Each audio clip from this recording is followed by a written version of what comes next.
امیر جماعت اسلامی سراج الحق نے کہا ہے کہ غزہ معاملے پر مسلم حکمرانوں کا کردار میر جعفر اور میر صادق والا ہے۔ لاہور میں غزہ مارچ سے خطاب کرتے ہوئے امیر جماعت اسلامی سراج الحق کا کہنا تھا کہ لاہور میں جمع لاکھوں لوگوں کا اجتماع دنیا کے لیے پیغام ہے کہ فلسطینی تنہا نہیں، ہم ان کے ساتھ کھڑے ہیں۔ اسرائیل کو سامراجی قوتوں نے مل کر بنایا، فلسطینیوں نے کبھی اسرائیل کو تسلیم نہیں کیا۔ ان کا کہنا تھا کہ اسرائیل نہتے فلسطینیوں پر ظلم ڈھا رہا ہے۔ خانہ کعبہ و مسجد نبوی کے بعد بیت المقدس مسلمانوں کے لیے مقدس ترین مقام ہے، اسے اسرائیل جیسی باطل شیطانی ریاست کے رحم و کرم پر نہیں چھوڑا جا سکتا۔ فلسطینیوں نے غلیلوں سے اسرائیلی ٹینکوں کا مقابلہ کیا۔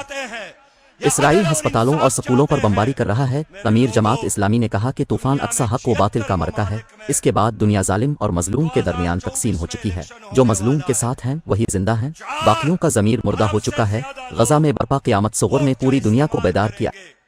سراج الحق کا کہنا تھا کہ غزہ ایک چھوٹی سی بستی ہے جس پر بم گرائے جا رہے ہیں۔ بیت المقدس کی آزادی کے لیے غزہ کے لوگ لڑ رہے ہیں۔ غزہ کے بچے اپنے والدین سے پوچھ رہے ہیں کہ ہمارے مسلمان بھائی ہماری مدد کو کب آئیں گے۔ مسلمان حکمران اپنے رب کو مظلوموں کی ان صداؤں کا کیا جواب دیں گے؟ انہوں نے کہا کہ OIC کا اجلاس محض مسلمان عوام کے جذبات کو ٹھنڈا کرنے کی ایک کوشش تھی۔ آج مسلم حکمرانوں کا کردار میر جعفر اور میر صادق کا ہے۔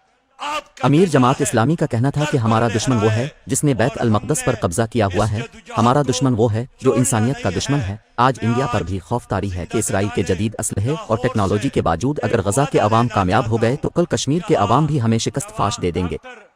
انہوں نے مزید کہا کہ مظلوم فلسطینیوں کی حمایت میں اٹھنے والا ہر قدم، ہر قلم کا لفظ اور ہر نعرہ جہاد فی سبیل اللہ ہے۔ نیتن یاہو کے خلاف اسرائیلی لوگ بھی احتجاج کر رہے ہیں۔ فرانس اور لندن کے لوگوں نے بھی فلسطینیوں کے حق میں احتجاج ریکارڈ کروائے۔ سراج الحق نے کہا کہ دنیا بھر میں فلسطینیوں سے اظہار یکجہتی کرنے والوں کو سلام پیش کرتا ہوں۔ فلسطین میں ہمارے 3700 افراد لاپتہ ہیں۔ فلسطین کے لوگ اکیلے نہیں ہیں، ہم ساتھ تھے اور ساتھ کھڑے ہیں۔ فلسطینی بہن بھائیوں کی حمایت جاری رکھیں گے۔